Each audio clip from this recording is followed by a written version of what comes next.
Ini kalau orang itu pikirannya bagaimana Allah cinta dengan saya, nanti Allah akan gerakkan makhluk-makhluknya untuk berkhidmat dengan dia. Kalau makhluk hidup tidak berkhidmat, benda-benda mati pun Allah akan perintahkan untuk berkhidmat dengan dia. Seperti Syekh Muainuddin Al-Justi, ketika beliau dalam perjalanan dakwah beliau, maka beliau ini kehabisan air. Beliau nyari ke sana kemari tidak menemukan air, dicari ke sana kemari tidak menemukan air. Maka beliau putar-putar, ternyata daerah situ nggak ada yang Islam. Ada kuil-kuil orang-orang Hindu atau Buddha, berhalanya besar-besar. Maka beliau tanya kepada orang-orang di situ, ini saya mau menghadap Allah, saya minta airnya. Maka orang-orang mentertawakan, nggak akan saya kasih air, cari sendiri sana. Maka Syekh Muinuddin mengatakan, kalau kalian tidak mau cari air, saya akan perintahkan berhala-berhala kalian untuk nyari air. Maka mereka tertawa, berhala kok nyari air, apa bisa? Maka Syekh Muinuddin mengatakan, wahai berhala, saya ini mau menghadap kepada Tuhan semesta alam, pencipta dunia, pencipta akhirat. Kamu carikan air sekarang. Maka seluruh berhala-berhala tadi di kuil itu bergerak semua untuk mencari air untuk Syekh Muinuddin Al-Justi. Jadi kalau hubungan dengan Allah itu baik, benda-benda mati pun Allah akan gerakkan untuk berkhidmat kepada dia. Tapi kalau orang tuh yang dipikir bagaimana istri saya gembira, anak saya senang, teman saya ridho, yang dipikir tuh temannya, anaknya, tapi tidak pernah memikirkan Allah, ini nanti akan kecewa. Maka di akhirat nanti orang-orang berteriak-teriak, ya wailata laitani lam attakhidh fulanan khalila laqad adallani anidh dzikri ba'da idh ja'ani wa kana asyaitanu lil insani khadhula. Nanti di akhirat orang teriak-teriak, celaka saya, celaka saya. Alangkah senangnya saya apabila saya ini tidak berteman dengan dia. Gara-gara dia itu saya mikir dunia terus. Gara-gara dia saya nggak jadi keluar. Gara-gara dia saya nggak jadi nisab. Gara-gara dia saya nggak bisa khidmat markas.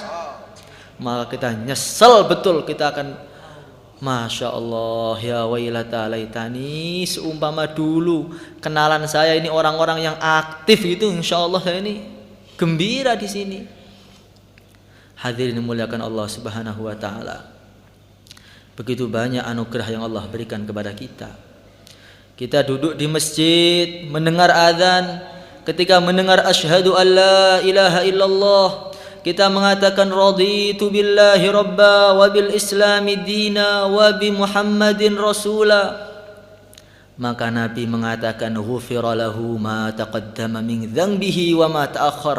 Allah ampuni dosa yang lalu, dosa yang akan datang. Cukup mengatakan raditu billahi rabba wa bil islami dina wa bi muhammadin rasula, Allah telah mengampuni dosa kita yang lalu dan dosa kita yang akan datang. Masya Allah, begitu banyak anugerah Allah berikan kepada kita.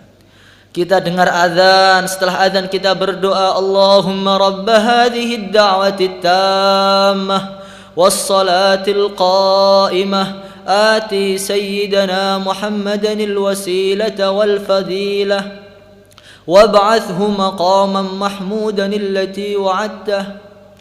Rasulullah mengatakan wajabat lahu syafaati yaumal qiyamah, akan saya syafaati, wajib syafaatku pada hari kiamat nanti. Jadi kita ke masjid, baru masuk masjid sudah dimuliakan oleh Allah. Kita dengar azan, menjawab azan, diampuni dosa yang lalu, dosa yang akan datang. Setelah azan kita doa, setelah azan wajabat lahu syafaati yaumal qiyamah. Setelah itu kita sholat subuh, Masya Allah. Nabi mengatakan ma minkum min muslim yatawaddau fayuhsinul wudu thumma yuqimu fayusalli rak'atain yukbilu alaihima biwajhihi wa qalbihi illa wajabat lahul jannah. Orang wudu, disempurnakan wudunya, kemudian dia salat 2 rakaat, hatinya dihadapkan kepada Allah, wajahnya dihadapkan kepada Allah, Allah Subhanahu wa taala berjanji akan beri dia surga. Jadi pagi ini kita sudah dapat surga, sudah dapat ampunan Allah, dapat syafaat Nabi, dapat surga. Maka pada pagi hari ini seharusnya sepantasnya kita menjadi orang yang paling bergembira. Lebih gembira dengan diberi uang 1 miliar, 2 miliar, 3 miliar. Kenapa Kang pagi-pagi sudah gembira, sudah tersenyum-senyum, kenapa?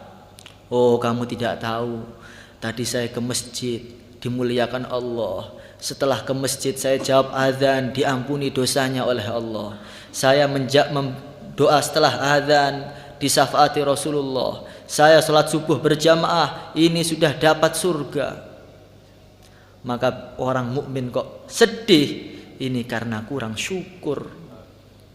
Setiap hari diberi surga, istana dari emas, istana dari intan. Bagaimana mungkin dia bersedih? Qul bi fadlillahi wa bi rahmatihi fabidzalika falyafrahu huwa khairum mimma yajma'un. Katakanlah, dengan anugerah Allah dan rahmatnya hendaklah mereka bergembira. Maka bagaimana pagi ini kita betul-betul bergembira, insyaallah. Hadirin yang dimuliakan oleh Allah Subhanahu wa taala. Kalau orang itu bergembira, gembira, saking gembiranya nanti akan timbul khawatir. Gembira, saking gembiranya akan timbul takut. Jadi gembira, kalau orang itu sudah gembiranya naik lagi, nanti lama-lama jadi takut. Wal hubbu ya'taridul ladzati bil alami. Kalau orang itu sudah cinta, sudah gembira betul, nanti khawatir. Kalau kurang bagaimana? Kalau salah bagaimana? Saking senangnya dengan sholat tuh khawatir. Kalau sholat saya nggak diterima bagaimana? Kalau sholat saya kurang bagaimana? Kalau sholat saya nggak ada bagaimana? Khawatir. Saking senangnya sampai khawatir. Sehingga saking khawatirnya ini sholat asar. Masa sholat asar saya menghadap pada Allah, azan baru berangkat, nih bagaimana?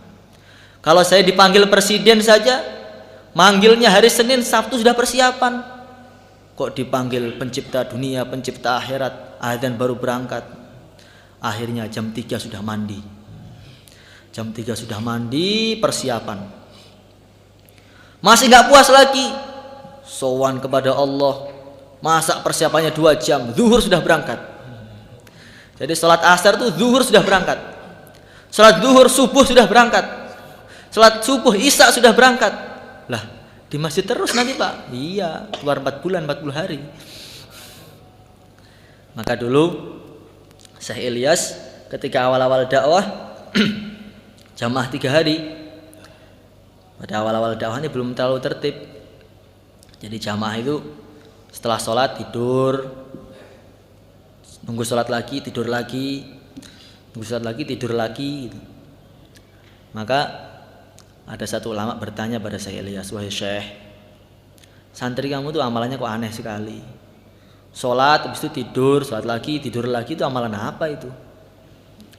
Maka Syekh Ilyas mengatakan, apakah kamu nggak pernah baca hadis? Intidharus shalah ba'da shalah fadzalikumur ribat. Menunggu sholat setelah sholat itulah perjuangan yang terbesar. Jadi kita di markas nunggu saja, zuhur, nunggu asar, ini sudah satu perjuangan yang besar yang akan Allah beri surga.